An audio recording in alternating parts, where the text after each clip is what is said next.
skillfulness. Guys, there are so many qualities that will stream into your system later the more you continue to access this. And not all of these can be described adequately. You quite literally become something other than human. You quite literally become something other than human.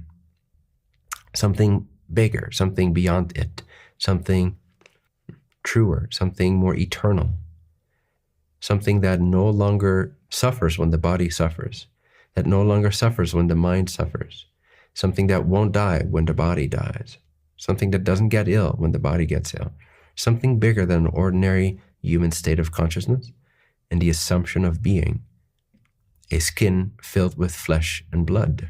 It's just not what you are. It's not the aliveness, the existence that you can feel right now, the existence, the intelligence, the cleverness, the mystery that's hearing my voice, that power to know. That's not a chemical reaction. That was there before the chemical reaction. It's that which witnesses even the chemical reactions that produce different states of consciousness.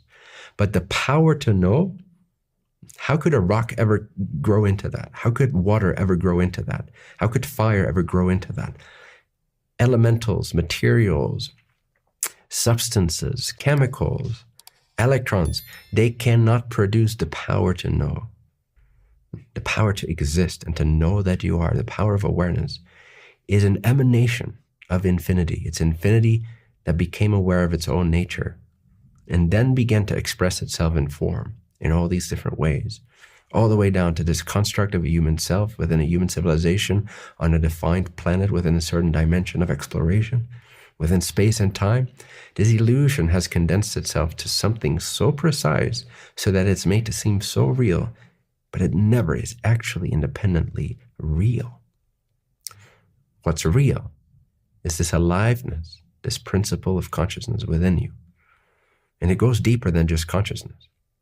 But there are no words for that. I call it the absolute sometimes. Intelligent infinity, the incomprehensible wholeness. That's what you seek. You're not an addict, my friend. Nobody is addicted, not really. Everyone's acting addicted, but it's because everyone's a seeker. And some people are seeking harder than other people. And so they may grab for the bottle more easily. It doesn't have to be that way. You can be a hard seeker and still have self-discipline in those regards. It's very possible too. But either way, you're a hard seeker or a diehard seeker.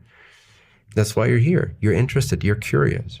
Some of you might just be starting out this journey in this way, so consciously, so verbally. But some of you, I know, have been on this similar path for 30, 40 years. You're a diehard seeker. Respect. You know what you are. You're not an addict. You might have distortions. You might have imbalances. You might have chemical imbalances. You might have a less than ideal diet, less than ideal hormonal situation. You may have your weaknesses, but you're a diehard seeker and you've stayed with this and you're on this path and you're getting clear by the day, especially now that we're connected here in this way. It's going to speed up this whole thing.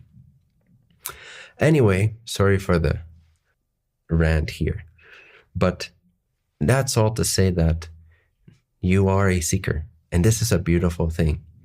I'm not saying you should continue to be addicted in your behaviors and just tolerate that. No, make the changes you need to make. But the thing is, you can't do that from a place of self-judgment because you're going to rebound. You can't do that. You can't do that from a place of restriction if you're not already used to consistently, little by little, restrict yourself in the ways that are harmful to you. This can be practiced, but it takes consistency over many years to become self-disciplined. You can't overnight become self-disciplined. However, you can overnight have an insight shift. And that insight shift can make a massive difference on your life. Something that control and discipline can never replace, can never trump. So I want you to go this route. Accept your addictions. Don't tolerate them. Do your best to keep them in check. However, don't overly try to restrict it. Don't go at the route of restriction and force because you're going to rebound. Most people are going to rebound. Instead, seek a different insight. Reframe yourself. The 13th step of AA would then be, I realize I've never been addicted. I was just a diehard seeker for source. That's the 13th step after the 12th step. You know, because it all starts with, hello, I'm fucking addicted and it will never change. And I'm an alcoholic for now and for the rest of my life. And into my next 10 million lifetimes, I'm still an addict. Thank you. I'm so miserable. I'm such a loser. Happy to be here. Let me share. This works for a while, but this doesn't work after a certain point, okay? The 13th step, the final step, which should be the first step, is I'm not an addict. I'm seeking for something that's more true than any of you can give me.